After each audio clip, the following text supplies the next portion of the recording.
नमस्कार। आज का सवाल सीधा है, जब मार्केट गिरकर वापस ऊपर आ जाता है तो फिर इन्वेस्टर दोबारा निवेश करने से डरता क्यों है? और जवाब भी उतना ही सीधा है। रिकवरी चार्ट पर दिखती है, लेकिन भरोसे की रिकवरी दिमाग में होती है और उसमें वक्त लगता है। अब डेटा की बात करते हैं। इतिहास बार बार बताता है कि जब मार्केट करीब 30% से 40% तक गिरता है तो उसे वापस रिकवर करने में अक्सर 2 से 3 साल का समय लगता है। यानी गिरावट चाहे बड़ी लगे, लेकिन रिकवरी का टाइम फ्रेम उतना डरावना नहीं होता।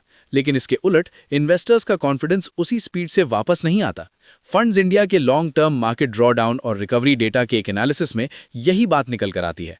मार्केट उठ जाता है, मगर निवेशक देर से उठता है।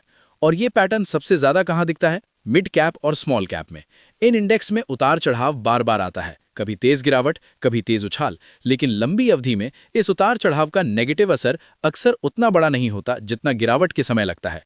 फिर भी रिकवरी के बाद भी इन्वेस्टर सावधानी नहीं छोड़ता। वो इंतजार करता है और बार बार कंफर्मेशन खोजता है। कोटक महिंद्रा एसेट मैनेजमेंट के एमडी नीलेश शाह ने इस बिहेवियर को बहुत साफ शब्दों में समझाया है।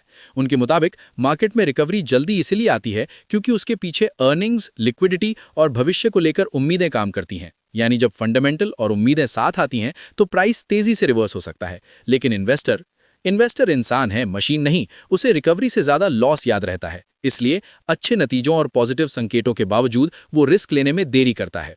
अब यहां सबसे बड़ा ट्रैप समझिए। इन्वेस्टर रिकवरी शुरू होने पर नहीं, बल्कि रिकवरी कंफर्म होने पर एंट्री करना चाहता है। और तब तक बहुत बार क्या होता है, स्टॉक्स की कीमतें काफी ऊपर जा चुकी होती हैं। यानी डर की वजह से आप नीचे नहीं खरीदते और कंफर्मेशन की कीमत आप ऊपर देकर चुकाते हैं। यही कारण है कि कई लोग कहते हैं मार्केट में पैसा टाइमिंग से नहीं, टाइम देने से बनता है। अब स्मॉल कैप और मिड कैप पर एक और जरूरी पॉइंट। डेटा यह भी दिखाता है कि ये सेगमेंट कई बार लंबे समय तक गिरावट दिखाते हैं, क्योंकि यहां लिक्विडिटी कम होती है और ग्रोथ को लेकर सेंसिटिविटी ज्यादा होती है।